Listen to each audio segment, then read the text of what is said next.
Assalamualaikum warahmatullahi wabarakatuh. Perkenalkan, nama saya Revina Munawarah dengan NIM 251011322020. Saya dari jurusan Pendidikan Ekonomi.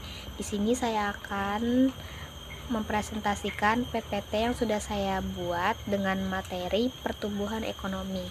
Sebelum lanjut ke teorinya, di sini saya akan menjelaskan apa itu pertumbuhan ekonomi. Pertumbuhan ekonomi ialah peningkatan jumlah produksi barang dan jasa pada periode tertentu.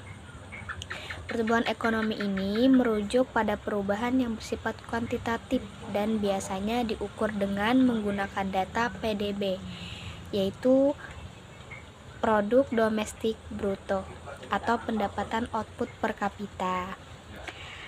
Ini menunjukkan perkembangan yang positif pada suatu perekonomian yang berujung pada peningkatan kemakmuran masyarakat. Saya akan menjelaskan 3 teori dalam materi pertumbuhan ekonomi. Yang pertama ada teori pertumbuhan ekonomi klasik, dan yang kedua ada teori pertumbuhan ekonomi neoklasik, dan yang ketiga ada pertumbuhan ekonomi Werner Sobat. Menurut Adam Smith, pertumbuhan ekonomi ini sangat bergantung terhadap bertambahnya jumlah penduduk. Ketika populasi bertambah, maka hasil produksi dan output per kapita itu pun meningkat sehingga ekonomi turut tumbuh.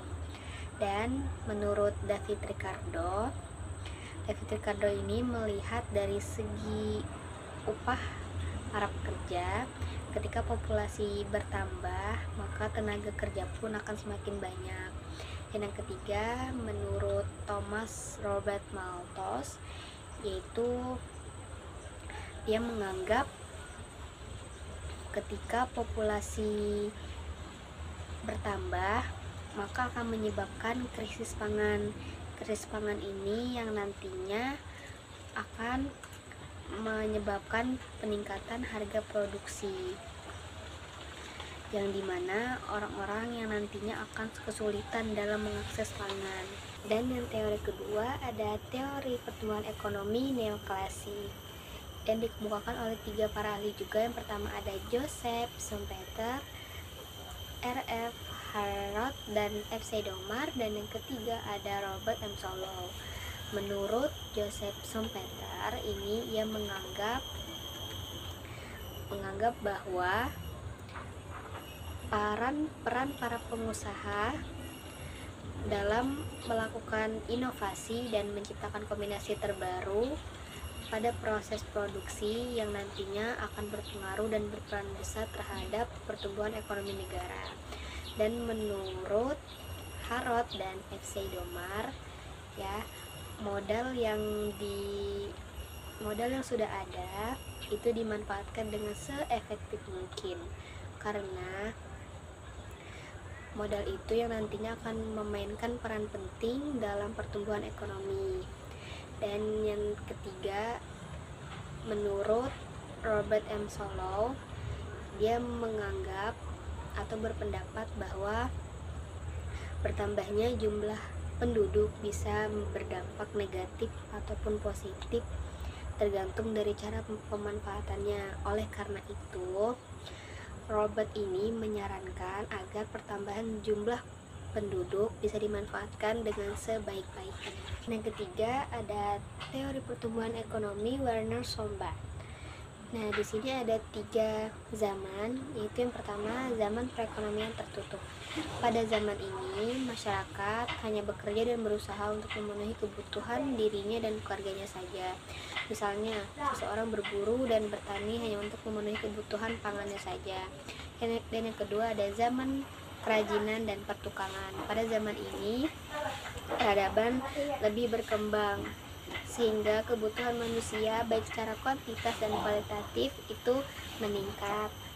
Adanya pembagian kerja pada setiap keahlian yang orang itu milikin, ya, dan disitulah yang nantinya akan terjadi pertukaran barang dan jasa.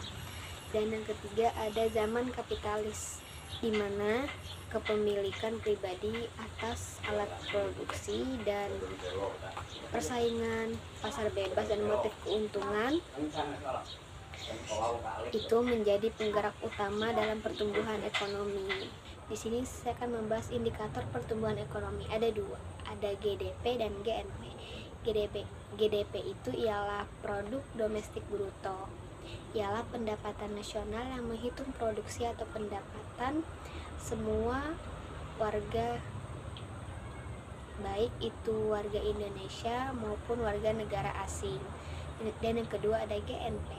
GNP itu ialah produk nasional bruto, ialah pendapatan nasional yang menghitung produksi maupun pendapatan semua warga asli yang tinggal di suatu negara maupun yang berada di luar negeri. Dan yang terakhir ada kesimpulan dari semua materi yang saya paparkan tadi. Kesimpulannya ialah pembangunan ekonomi ini mendapat peran penting dalam meningkatkan kemakmuran penduduk. Apabila perekonomian berkembang, maka peluang masyarakat dalam memperoleh pendapatan juga akan semakin besar. Pertumbuhan ekonomi ini juga penting untuk mempersiapkan perekonomian menjalani tahapan selanjutnya, misalnya kesempatan kerja dan produktivitas serta distribusi pendapatan. Pentingnya pertumbuhan perekonomian ini untuk mendorong munculnya teori-teori pertumbuhan ekonomi. Itu saja yang dapat saya sampaikan atau saya paparkan pada materi kali ini. Sekian, bila ada salah kata mohon maaf. Terima kasih. Wassalamualaikum warahmatullahi wabarakatuh.